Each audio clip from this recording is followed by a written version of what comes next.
Hey everybody, Riot Mort here, and it is time for the TFT 14.8 patch rundown.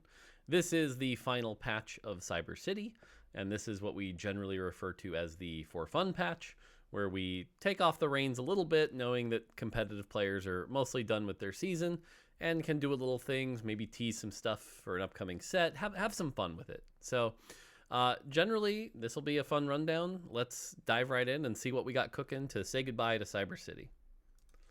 All right, first off, on the system side, black market augments are going to be going away at the end of the set.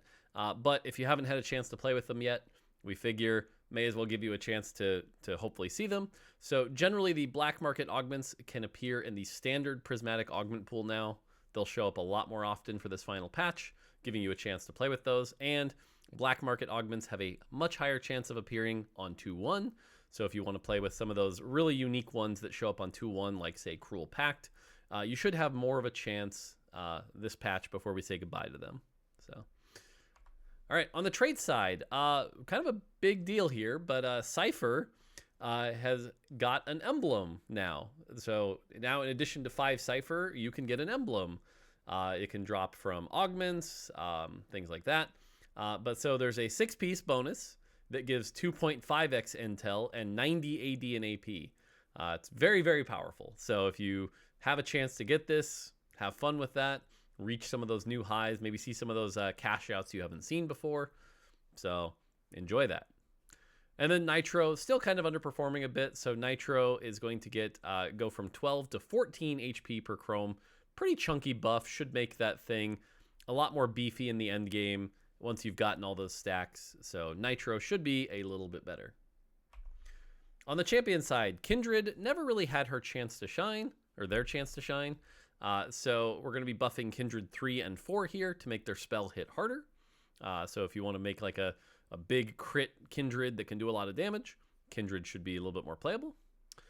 Seraphine, for reasons I can't get into yet, Seraphine, her HP, AD, attack speed, armor, and MR have all increased by 1. Zyra, for other reasons I can't get into, now when she casts her spell, all allies gain 1% attack speed for the rest of the fight. Cool. Those are neat. On the 2-cost side, Darius is another champion that has kind of underperformed a little bit. So Darius 3 is going to be a bit more of a buff to his heal. So Darius 3 should be a little bit more playable of a tank if you want to make that work.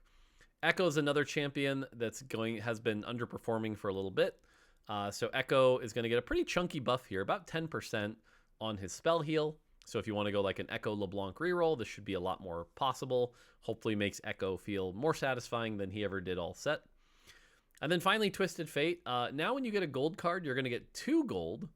But we did lower the odds of a gold card a little bit. So it'll happen a little less often, but you'll get more gold when it happens, which is pretty cool for reasons. Braum is going to gain 10 AD and some attack speed for reasons.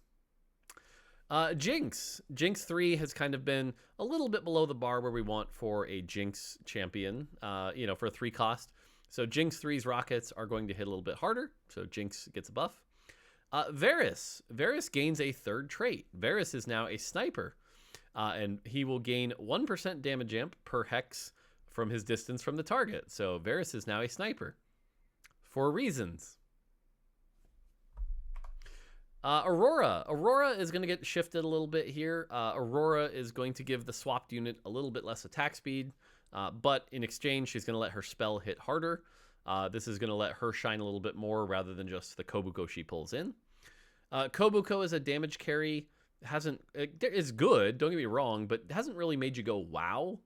So we're going to pump that up just a bit here. Some more attack speed during the enrage and some more bonus damage during the enrage, so Kobuko can shine a little bit more.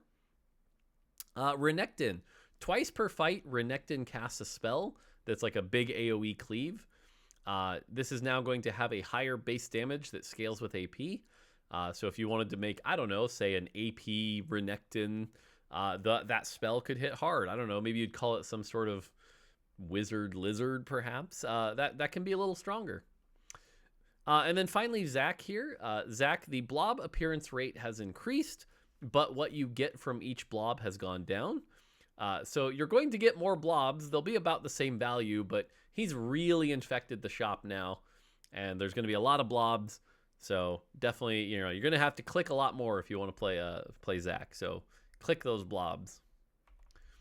On the augment side, Chugbug. This is an augment that I think has been buffed like 5 times. It's going to get one last buff as we say goodbye to it. So more damage from the empowered part and more heal. That'll be cool. As I mentioned, Cypher Crest and Cypher Crown are 2 new augments that appear that grant the Cypher emblem. They only show up on 2-1, but when they do, you can sign up for that and get Cypher a little earlier and have some fun with that. And then Think Fast, which we disabled for the previous patch because it was, the Tactician's Crown, has been re-enabled. So you'll be able to play with Think Fast a little bit more often. Again, it's a 3-2 and 4-2 thing. Doesn't show up on 2-1. So, and that's it. That's your for fun patch.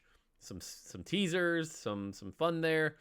Not a ton or anything like that, but that'll be how we say goodbye to Cyber City, and that will be the patch rundown. So nice and quick, nothing crazy here. Hopefully you guys enjoy. Other thing to note here is Chonk's Treasure will also be available on the last patch. We've been playing it on PBE. It's very fun. Starting with 5 costs can get pretty wild. I find Kobuko to be really, really good. But yeah, there you go. So salute Cyber City. This video is going live on Saturday. The patch goes live on Wednesday. And don't forget to tune in on Sunday to the Tactician's Crown, where you'll get all the reveals for KO Coliseum, our next set, which is pretty sweet. So there you go. All right. That's going to do it for me.